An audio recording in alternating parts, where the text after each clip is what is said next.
I don't have anything against Sunday Igboho until he made that statement that anybody who is not supporting Tinubu cannot campaign in Yoruba. That's where, for me, he crossed the line. And he and I have spoken. He sent me a message that he didn't mean it that way. So anybody in this country that can help fix the country, as long as they're not committing crime, we're in support of them. When we were students, we formed vigilantes against cultists.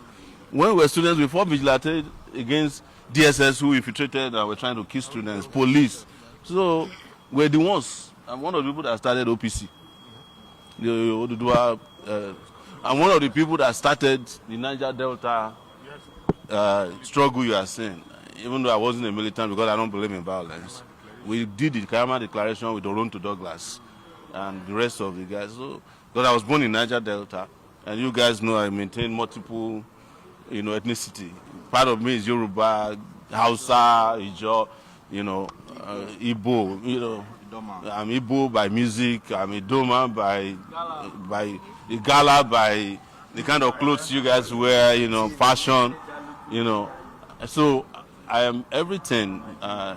So I'm not the kind of person who will say I'm for everybody but for nobody. I'm for everybody and for everybody, yes. One more question. Yes. Regarding the protest yesterday and that is happening in the country right now. Human rights don't need special invitation to support what is going on, except we are not doing human rights. When we were in the university, we didn't have WhatsApp groups, we didn't have telephones, no mobile phones. Yet, when students say they are opposed to a problem, all the students will fall in without any special meetings. We used to have meetings only once. Now we have WhatsApp, you have Facebook, you have TikTok. If you're an activist, nobody needs, we are not traditional rulers that needs to be invited and some rituals have to be undertaken, except you are not an activist and you are just moonlighting as an activist.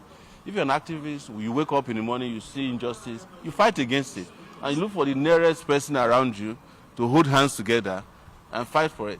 I'm not in the kind of activism that is looking for award or recognition. When I was doing journalism, it's the same thing.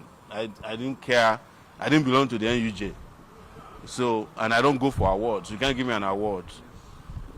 It is those people who are looking for recognition and accolades that are always waiting to be invited. The injustice has already reached your house. In fact, everybody should be a human rights activist now. Because that's the only way you can survive. Otherwise, the kidnappers are on your doorsteps already. They are in every city. They are surrounded every school. Very soon, you will find out that these guys have penetrated everywhere. So, be waiting to be invited to do human rights activism and revolution now. If by tomorrow this country is handed over to you from Eagle Square, what is your first priority? The first priority, you see that in there? The Black Maria. It will not be transporting anybody again, but it will transport the first set of people to Kuje prison. You know them. Tinubu them. No, but on a serious note, I've always said that sending people to prison is not public policy for serious leaders. Yeah, it's a distraction. What we come for is justice. And when I mean justice, it's first and foremost to restore progress and prosperity to this country. And I've always said it's not a matter of what's the first thing you do. It's what are you doing all together. Because start growing electricity on the first day. We are fighting to ensure that this security problem is resolved immediately, using technology, using medium and long term, whatever strategy we can use. We are going to start funding education on the first day. We are going to start funding healthcare. We are fixing our roads starting from the first day. You are not going to see me on in fact, if anybody puts a newspaper advert celebrating my 100 days in office, I'll find the person, hunt the person down, and make sure that you never do that nonsense again. And if you are in my cabinet, you are fired on that day. That means you don't have work for you to wait for 100 days before you are counting 100 days. People are already dying before you are elected into office. So it's going to be all of this starting at the same time, because no one single solution can solve Nigeria's problem. There has to be a set of solutions starting at the same time. All of them are interlinked and interwoven. Your security is interwoven with economic development, it's interwoven with education, it's interwoven with generation of electricity, it's interwoven with agriculture and food security, it's interwoven with healthcare, it's interwoven with tourism. Because without security, you can't have tourist centers. You can't have, even the technology we are talking about will not work as long as there's security. This insecurity started first by taking down churches. Exactly. And then they started taking down telecom infrastructures so that people cannot communicate. So they go after everything. And now it's gone round and they are taking down mosque as well. Because that's the goal. It was about taking over this country and making sure that it doesn't work for us. But the most interesting thing and important thing is for you to know that the people who are doing it are in government. Either those who are directly funding it, or those who are encouraging it, or those who are ignoring it. They are all the same. Okay, sir.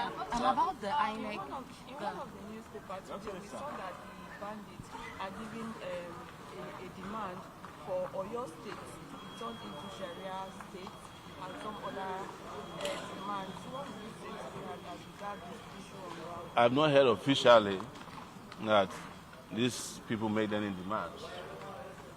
It's because there's a lot of rumors. And you know, this do-nothing government can even manufacture demands so that they will scare you from, expecting the kids who are under siege or in kidnappers' den. A serious government will not be transmitting demands. It should be the terrorists who are fulfilling the demands of the Nigerian government by now, in ensuring that they release all these kids and they are on the run, and we must hunt them down wherever they go to. So all these things you are hearing that they are making this demand, they also love it. And I've said this before. The Nigerian government loves it when things are not working. Because then you start trying to figure out, you start making rumors, and before you know it, BB Nigeria has started again. And you are all completely in a lockdown for another 6 months, watching people doing what you do at home without putting it on camera. So, rubbish. So let's focus on, don't let us participate in the distraction and the rumors. Let's focus on the results. Bring back these girls. It's as simple as that. I mean the school kids and their teachers. And we are saying it applies to every kidnapped person in the country. Okay, so about the INEC data leak, now about the guy contesting for elections, he's saying that he's scared. Now, what do you think about this development? How can nobody like INEC... Anybody that is scared should not be in politics. Even if they don't leak your data, they can give it to anybody. But I want to say this. If any one of you is expecting that police will do anything about data leak, you are just wasting your time. All that paparazzi or distraction they are doing by inviting wikis, they just want to make you let it go away. INEC is the number 22nd political party in Nigeria. There are 21. INEC is the 22nd. And they operate interestingly on behalf of the so-called number one political party, APC.